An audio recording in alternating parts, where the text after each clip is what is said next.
ये कहानी है एक अमीर घराने की लड़की हानिया की, जिसने बालों को लंबा दिखाने की ख्वाहिश में अपनी मौत को दावत दे डाली। हानिया अपने घर की सबसे छोटी और सबकी बहुत लाडली थी। उसके दो भाई थे जो उस पर जान छिड़कते थे। उसकी दोनों भाभियां भी उसे अपनी छोटी बहन की तरह चाहती थी। घर में सब उसे प्यार करते थे और उसकी हर छोटी बड़ी ख्वाहिश पूरी करते थे। उसके अब्बू आमिर साहब का टाइल्स का कारोबार था जो बहुत अच्छे से चल रहा था। उसके दोनों भाई भी अब्बू के साथ इसी कारोबार में काम करते थे और कारोबार को और आगे बढ़ा रहे थे। हानिया बहुत ही खूबसूरत लड़की थी। उसकी रंगत गोरी थी, आंखें बड़ी बड़ी और मासूम सी थी। उसकी मुस्कुराहट इतनी प्यारी थी कि देखने वाला देखता रह जाता। अभी अभी उसने कॉलेज खत्म किया था और अब घर में ही होती थी। वो बहुत स्टाइलिश और ट्रेंड्स को फॉलो करने वाली लड़की थी। उसे मेकअप, फैशन और नया नया ट्राई करना बहुत पसंद था। पर एक चीज थी जो उसे बिल्कुल पसंद नहीं थी, लंबे बाल।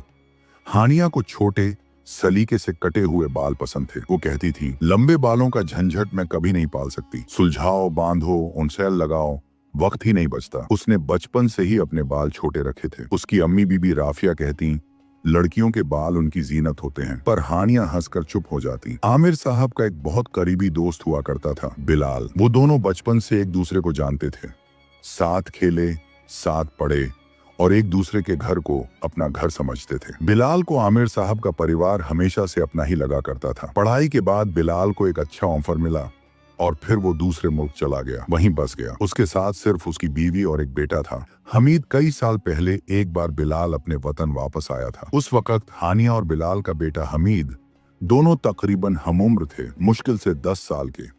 जब सब लोग एक साथ बैठे होते तो कभी कभी मजे में कह देते, क्यों ना हानिया और हमीद की शादी पक्की कर दी जाए। ये सुनते ही हमीद चिढ़ जाता और गुस्से से कहता, मैं कभी छोटे बालों वाली लड़की से शादी नहीं करूंगा। सब जोर जोर से हंस पड़ते। लेकिन हमीद हानिया को बचपन से पसंद करता था। वक्त गुजरता गया, सब लोग उस बचपन की बात को भूल चुके थे और हानिया भी।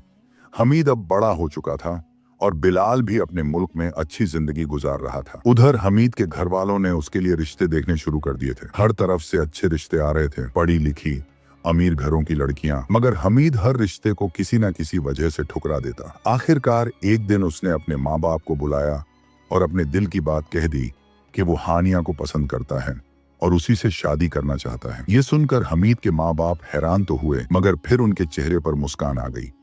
वो जानते थे कि हमीद दिल से एक सच्चा और सीधा इंसान है और अगर उसकी ख्वाहिश हानिया है तो फिर यकीनन उसमें कोई बात होगी। बगैर देर किए उन्होंने कहा, अगर तुम्हारा दिल उसी में है तो हम आज ही सफर शुरू करते हैं। अब वापसी तभी होगी जब साथ में तुम्हारी दुल्हन भी होगी। और फिर हमीद के वालिदैन ने जल्दी जल्दी अपने सामान बांधे, पासपोर्ट निकाले, टिकट्स बुक की गई और कुछ ही दिनों में वो अपने वतन के लिए रवाना हो गए। उधर हानिया को इस बारे में कोई खबर नहीं थी। वो तो अभी भी अपनी जिंदगी, अपने फैशन और सोशल मीडिया में ही मग्न थी। एक दिन अचानक बिलाल अपने पूरे खानदान के साथ हानिया के घर आ पहुंचा। आमिर साहब और उनका पूरा खानदान हैरान भी हुआ और साथ ही बहुत खुश भी। सब लोग गर्मजोशी से एक दूसरे से मिले, हालचाल पूछा, हंसी मजाक किया और पुरानी बातें याद की। घर में रौनक सी लग गई थी। हमीद, जो बिलाल का बेटा था, हानिया की खूबसूरती को देखकर बस देखता ही रह गया। उसे यकीन नहीं हो रहा था कि इतनी खूबसूरत लड़की उसके सामने बैठी है। हानिया सादगी में भी बेहद खूबसूरत लग रही थी। उसकी मुस्कुराहट, उसकी नरमी और सलीका हमीद के दिल को छू गया। इन्हीं बातों के दौरान बिलाल ने आमिर साहब से हमीद के लिए हानिया का रिश्ता मांग लिया। ये सुनकर सब लोग कुछ पल के लिए चौंक गए, लेकिन फिर जल्द ही सबके चेहरे पर मुस्कुराहट आ गई। हर कोई इस रिश्ते से बहुत खुश नजर आ रहा था। सबने बेझिझक हामी भर दी। फौरन हानिया और हमीद को तन्हाई में थोड़ी देर बात करने के लिए छोड़ दिया गया ताकि वो एक दूसरे से अपने दिल की बात कह सकें। हमीद बहुत शर्मीला महसूस कर रहा था। उसके पास अल्फाज ही नहीं थे। वो बस हानिया को देखता रह गया। उसकी आंखों में मोहब्बत साफ झलक रही थी। लेकिन हानिया ने माहौल को हल्का किया। उसने बात शुरू की और दोनों बातें करने लगे। कुछ ही देर में दोनों ने एक दूसरे को कबूल कर लिया और शादी के लिए रजामंदी दे दी। जब उन्होंने अपना फैसला घर वालों को बताया तो हर कोई बहुत खुश हो गया। घर में जश्न का माहौल बन गया। सबने दुआएं दी और इस नए रिश्ते की शुरुआत पर मुबारकबाद दी। उसी हफ्ते सादगी से मंगनी की रस्म अदा की गई। हानिया उस दिन बेहद खूबसूरत लग रही थी। हल्के गुलाबी रंग के सूट में, झुकी झुकी सी नजरें, शर्म और मुस्कान से भरा चेहरा। सबकी नजरें उसी पर ठहर गई थी। महफिल में सब लोग खुश थे। तभी किसी ने मजाक में हमीद से कहा, याद है बचपन में तू कहता था कि मैं कभी छोटे बालों वाली लड़की से शादी नहीं करूंगा। ये सुनकर सब हंस पड़े, मगर हमीद बस हल्का सा मुस्कुराकर चुप रह गया। लेकिन हानिया के चेहरे की मुस्कान थोड़ी फीकी पड़ गई। उसे वो बात कुछ ठीक नहीं लगी। कुछ दिन बाद शादी की तारीख तय कर दी गई। हानिया के घर में रौनक ही रौनक थी। हर तरफ चहल पहल थी।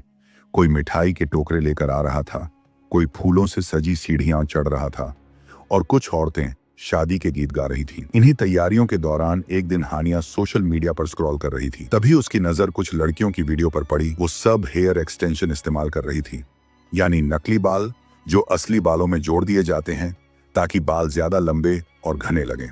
और सबसे दिलचस्प बात यह थी कि उन्हें रोज कंघी या देखभाल की जरूरत भी नहीं थी। हानिया को हैरानी हुई। बस कुछ मिनटों में इतने लंबे और सुंदर बाल। उसके दिल में ख्याल आया, अगर इतने अच्छे बाल इतने आसानी से मिल सकते हैं तो एक बार ट्राई करने में क्या हर्ज है। उसी वक्त उसने हमीद से इस बारे में पूछा। हमीद ने बहुत सादगी से जवाब दिया, मुझे तो इसकी जरूरत महसूस नहीं होती, लेकिन अगर तुम्हें अच्छा लगे तो मुझे कोई एतराज नहीं। अगले ही दिन वो हमीद के साथ शहर की एक मशहूर हेयर एक्सटेंशन वाली दुकान पर गई। वहां पहुंचकर उसने अलग अलग तरह के एक्सटेंशन देखे। कुछ सीधे बाल, कुछ लहराते, कुछ हल्के रंगों वाले तो कुछ गहरे। मगर न जाने क्यों हानिया को कोई भी एक्सटेंशन पसंद नहीं आया।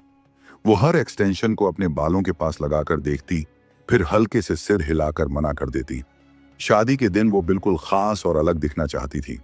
दुकान में जब उसे मनपसंद बाल नहीं मिले तो दुकानदार ने कहा, आप बेफिक्र रहें, 2-3 दिन में मैं आपके लिए बिल्कुल वैसे ही बाल मंगवा दूंगा जैसे आप चाहती हैं। शादी में अभी 1 हफ्ता बाकी था तो हानिया मान गई। उसने दुकान का फॉर्म भरकर अपना एड्रेस और कॉन्टैक्ट नंबर दे दिया और घर लौट आई। उधर दुकानदार ने अपने आदमियों को फौरन काम पर लगा दिया। उसने कहा, इस बार डबल पेमेंट मिल रही है, चाहे जैसे भी हो, बाल वैसे ही चाहिए, लंबे, घने, काले। कई 100 किलोमीटर दूर एक छोटे से गांव में लोग एक औरत से बहुत परेशान थे। गांव वालों का मानना था कि उस औरत की वजह से ही बच्चों की तबीयतें बिगड़ रही थीं। कुछ बच्चे तो अचानक गायब भी हो गए थे। वो औरत दिखने में बेहद डरावनी थी। बड़ी बड़ी आंखें, सांवला डरावना चेहरा और कमर से भी नीचे तक लहराते हुए लंबे काले बाल। लोग उसे चुड़ैल समझते थे।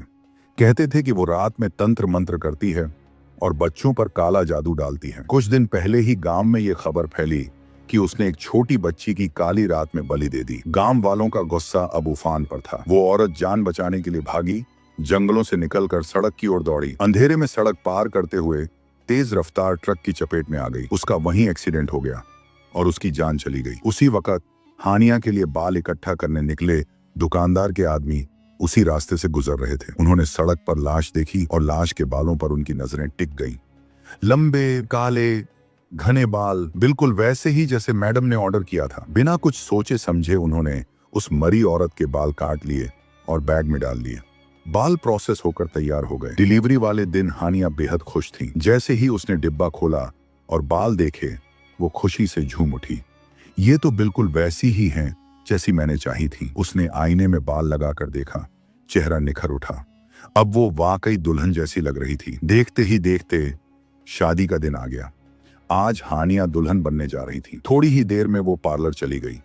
पार्लर वाली ने पहले उसका हल्का सा स्किन क्लीन अप किया, फिर धीरे धीरे ब्राइडल मेकअप शुरू किया। फिर आया हेयर एक्सटेंशन का वक्त। पार्लर वाली ने बड़े ही ध्यान से बालों को उसके असली बालों में लगाया। लंबाई अब उसकी कमर से नीचे तक पहुंच चुकी थी। वो बाल काले, घने और बेहद चमकदार थे, ठीक वैसे ही जैसे हानिया ने हमेशा चाहे थे। मेकअप आर्टिस्ट ने कहा, ये एक्सटेंशन 15 दिन तक ऐसे ही रहेंगे। अगर आपको पहले निकलवाने हों तो आप पार्लर आ जाना, हम निकाल देंगे। आखिरकार जब हानिया तैयार होकर आईने के सामने खड़ी हुई तो वो सचमुच किसी परी से कम नहीं लग रही थी। दुल्हन के लाल जोड़े में लंबे बालों के साथ बहुत खूबसूरत लग रही थी। जब वो शादी के हाल में पहुंची तो सबने बहुत तारीफ की। हमी तो बस उसे देखता ही रह गया। वो कुछ पल के लिए जैसे खो ही गया था। हानिया की नजाकत, उसकी मुस्कान और उसका हुस्न, सब कुछ उसे अपनी जगह से हिलने नहीं दे रहा था। फिर निकाह की रस्म अदा की गई और उसी पल उनकी जिंदगी का नया सफर शुरू हो गया। रात को रुखसती का लम्हा आया। हानिया की आंखों में आंसू थे, लेकिन दिल में सुकून कि वो हमीद जैसा शरीफ और मोहब्बत करने वाला शौहर पा रही है। जब वो ससुराल पहुंची तो वहां भी जोर शोर से उसका इस्तकबाल किया गया। दुल्हन के लिए खास रस्में रखी गई थी। हर कोई हानिया को बहुत प्यार दे रहा था। उसके चेहरे पर खुशी साफ झलक रही थी। रात को सब लोग अपनी अपनी थकान लिए सोने चले गए। अगली सुबह हानिया के मायके वाले नाश्ता लेकर उसके ससुराल पहुंचे। घर में एक बार फिर रौनक सी छा गई। सबने मिलकर नाश्ता किया। हमीद और हानिया आपस में बहुत खुश नजर आ रहे थे। एक दिन बाद वलीमा था और पूरे घर में तैयारी का माहौल था। वलीमे की शाम घर जगमगाने लगा। रोशनी, मेहमानों की चहल पहल और हानिया की खूबसूरती, सब कुछ बहुत खास लग रहा था। वलीमा बहुत अच्छे से हुआ, लेकिन तकरीब रात के करीब आधी रात को जाकर खत्म हुई। जैसे ही सारे मेहमान रवाना हुए, हानिया बहुत थक चुकी थी। वो अपने कमरे में पहुंची और बिल्कुल बेजान सी होकर पलंग पर गिर पड़ी। उसमें कपड़े चेंज करने तक की भी ताकत नहीं बची थी। आंखें बंद करते ही नींद ने उसे अपनी आगोश में ले लिया। अगली सुबह हानिया अब भी करवट बदल रही थी। जब हमीद ने उसे उठाया तो उसने कहा कि सर में बहुत दर्द हो रहा है। हमीद फौरन घबरा गया। उसने जल्दी से दर्द की गोली दी। हानिया ने गोली ले तो ली, लेकिन 1 घंटे बाद भी कोई फर्क नहीं पड़ा। दर्द जस का तस था। वो हर आवाज से परेशान हो रही थी। रोशनी उसे चुभ रही थी और उसका चेहरा पसीने से भीगा हुआ था। हमीद अब वाकई परेशान हो गया था। थोड़ी देर बाद हानिया बोझिल कदमों से सीढ़ियों से नीचे उतर रही थी। उसके चेहरे पर थकावट साफ झलक रही थी और आंखें नींद से भरी हुई थी। जैसे जैसे वो नीचे उतर रही थी, उसका सिर घूमने लगा। अचानक उसे जोरदार चक्कर आया। उसका संतुलन बिगड़ गया और वो गिरने ही वाली थी कि तभी एक नौकरानी ने दौड़कर उसे पकड़ लिया। नौकरानी ने फौरन शोर मचाया। उसकी आवाज सुनकर हमीद और उसके माँ बाप फौरन आ गए। हमीद ने हानिया को अपने बाजुओं में संभाला। कुछ ही देर में डॉक्टर घर आ गए। उन्होंने हानिया का बीपी चेक किया। डॉक्टर ने कहा, ब्लड प्रेशर बहुत लो है, हो सकता है थकावट या कमजोरी की वजह से हो। इंजेक्शन दी और साथ ही खाने पीने का खास ज्ञान रखने को कहा। थोड़ी ही देर में हानिया को कुछ बेहतर महसूस होने लगा। हमीद ने उसका हाथ थामे रखा। हानिया की हालत कुछ दिनों से ठीक नहीं चल रही थी। उसके चेहरे पर हर वक्त एक अजीब सी थकावट, आंखों के नीचे हल्के काले घेरे और बदन में जान नहीं थी। हमीद ने सोचा शायद घर की बंद फिजा, नई जिंदगी का प्रेशर और शादी की थकावट मिलकर उसे और बीमार बना रहे हैं। उसका मूड बदलने के लिए हमीद ने सोचा उसे मायके ले जाया जाए, अपने घर वालों के पास। थोड़ी ताजगी मिलेगी। हमीद हानिया को लेकर उसके मायके गया। वहां सब ने बहुत प्यार से उसका इस्तकबाल किया। अम्मी ने फौरन उसकी पसंद का खाना बनवाया। अब्बू ने सर पे हाथ फेर कर दुआ दी। फिर हमीद उसे बाजार ले गया। नए कपड़े, जूतियां, मेहंदी और जेवर, हर चीज दिल से दिलवाई। हानिया कुछ पल के लिए वाकई खुश नजर आई। जब वो लोग वापसी के लिए गाड़ी में बैठे तो हानिया ने अपना सिर पकड़ लिया। फिर से सर में दर्द हो रहा था। लेकिन जैसे ही गाड़ी घर पहुंची और हानिया ने दरवाजे के अंदर कदम रखा, वो अचानक लड़खड़ाई और जमीन पर गिर गई। वो बेहोश हो चुकी थी। घर में हड़कंप मच गया। सभी घर वाले घबरा गए। हमीद ने फौरन डॉक्टर को बुलाया। डॉक्टर ने बीपी चेक किया और कहा, ब्लड प्रेशर बहुत लो है, फिर से कुछ ना कुछ कमी है बॉडी में, टेस्ट कराइए। टेस्ट करवा लिए गए। जब रिपोर्ट्स आई तो सब कुछ नॉर्मल था। सिर्फ एक चीज कम थी, खून। डॉक्टर ने कहा, इन्हें खून की कमी है, जिस वजह से बार बार बेहोशी और कमजोरी हो रही है। दवाई दी है, इन्हें अच्छा और ताकतवर खाना दिया जाए ताकि बॉडी में खून बने। हानिया अब उदास रहने लगी थी। एक रात जब हमीद कमरे में आया तो देखा हानिया खिड़की के पास बैठी थी, सर झुकाए हुए। उसने धीरे से कहा, हमीद, मुझे बहुत बुरा लग रहा है। शादी को कुछ ही दिन हुए हैं और मैं तुम्हें परेशान कर रही हूँ। तुम्हारे साथ ठीक से वक्त भी नहीं बिता पा रही। शायद मैं एक अच्छी बीवी नहीं बन सकी। उसकी आंखों से आंसू गिरने लगे। वो हमीद के पास आई और उसे पकड़ कर रोने लगी। हमीद ने उसे सीने से लगा लिया और कहा, पागल हो गई हो क्या? बीमार पड़ना किसी के बस में नहीं होता। मैं तुम्हारे साथ हूँ हर हाल में और सब ठीक हो जाएगा इंशाअल्लाह। बस तुम हिम्मत मत हारो। हानिया जब सुबह नींद से जागी और कमरे से बाहर आई तो हमीद उसे देखकर हैरान रह गया। उसका चेहरा बिल्कुल पीला पड़ चुका था, जैसे किसी ने उसके चेहरे पर हल्दी मल दी हो। आंखों के नीचे गहरे काले घेरे थे और उसकी चाल में कमजोरी साफ नजर आ रही थी। हानिया बराबर अपनी मेडिसिन ले रही थी, मगर फिर भी उसकी ये हालत होना हमीद को चिंता में डाल रहा था। हमीद अब वाकई परेशान हो गया था। उसने डॉक्टर को फोन किया और उसे फौरन अस्पताल ले गया। डॉक्टर साहब हैरान हो गए। फौरन ब्लड चढ़ाने को कहा, क्योंकि उसकी जिस्म में खून बहुत कम हो गया था। हानिया नॉर्मल होने लगी। वो अब देखने में थोड़ा ठीक लग रही थी। कुछ दिन ऐसे ही चलता रहा। एक दिन हानिया के भाभियां उससे मिलने आई। हानिया के पास बैठकर बातें की और कहा कि उन्हें पहले वाली हानिया चाहिए, हर वक्त शरारत करने वाली, सबकी लाडली। और ये भी कहा कि इतना वक्त हो चुका है, हेयर एक्सटेंशन उतरवा लो, क्योंकि तबीयत ठीक नहीं है। सर का बोझ थोड़ा कम हो जाएगा। तब जाके हानिया को एहसास हुआ कि इसके लगवाने के बाद ही ये सर दर्द शुरू हुआ है। उसने हमीद से कहा कि पार्लर वाली को घर पे बुला लें। थोड़ी देर में पार्लर वाली आ गई। उसने हेयर एक्सटेंशन उतारने की कोशिश की। उसे समझ नहीं आ रहा था कि बाल असली हैं या नकली। हानिया के असली बाल उस नकली बालों से ऐसे मिले हुए थे कि जैसे अपने खुद के बाल हों। जब उसने बाल हटाकर देखा तो वो सन्न रह गई। उसने सबको बुलाकर दिखाया कि जहां हेयर एक्सटेंशन पेवस किए गए थे, वहां की खोपड़ी सूजन से भरी हुई थी। बालों की जड़ों में से खून रिसने के निशान भी दिख रहे थे। ऐसा लग रहा था जैसे बालों में जान हो। अब सबको समझ आ गया कि ये कोई मेडिकल इशू नहीं है, ये कुछ और ही है। हानिया को कुछ नहीं बताया गया। आमिर साहब और हमीद पास के एक बुजुर्ग मौलवी के पास गए। सब तफसील से बताया। सब सुनाकर उन्होंने मगरिब का वक्त दिया और कहा कि अगर सब ठीक नहीं हुआ तो हानिया बच नहीं पाएगी। आज की रात उस पर बहुत भारी है। हमीद ने पूछा, हानिया के साथ क्या मसला है? मौलवी ने थोड़ी तिलावत की और कहा, जो नकली बाल हानिया लगा चुकी है वो असल में एक जादूगरनी के हैं जो काला जादू करने में माहिर थी। उसकी तो मौत हो चुकी है, लेकिन सारी शक्तियां उसके बालों में रह गई हैं। वो बाल हानिया का खून पीकर जिंदा है, लेकिन अगर यूं ही छोड़ दिया तो हानिया मर जाएगी। हमीद चौंक गया। अब उसे समझ में आया कि अच्छा खाने और दवाओं के बावजूद हानिया का खून क्यों नहीं बढ़ रहा था। उसने इसका हल पूछा तो मौलवी ने एक बोतल में पानी दिया और कहा, यह पानी हानिया को पिलाना। मगरिब के बाद मैं खुद घर आऊंगा। हमीद ने वही किया जैसा मौलवी साहब ने बताया था। मगरिब का वक्त हो चुका था। मौलवी साहब घर आए। उस वक्त हानिया की तबीयत बहुत ज्यादा खराब थी। उसके चेहरे पर नूर बिल्कुल गायब था और आंखें जैसे बेहोशियों में डूबी हुई थी। मौलवी साहब ने बहुत देर तक तिलावत की, फिर दुआ पढ़कर दम किया हुआ पानी हानिया के ऊपर छींटा और कुछ पानी उसके बालों पर भी डाला। जैसे ही पानी बालों पर गिरा, एक अजीब मंजर सामने आया। वो काले लंबे बाल हानिया के सर से खुद ब खुद निकलकर हवा में उड़ने लगे। ऐसा लग रहा था जैसे उन बालों में कोई जिंदा ताकत हो, कोई रूह जो अब हानिया से अलग हो रही थी। मौलवी साहब ने फौरन उन बालों को एक लोहे के बक्से में बंद किया, फिर कुछ आयात पढ़ी और उस पर तेल छिड़क कर आग लगा दी। जलते ही उन बालों से इतनी गंदी बदबू उठी कि पूरा घर भयानक सड़न की बू से भर गया।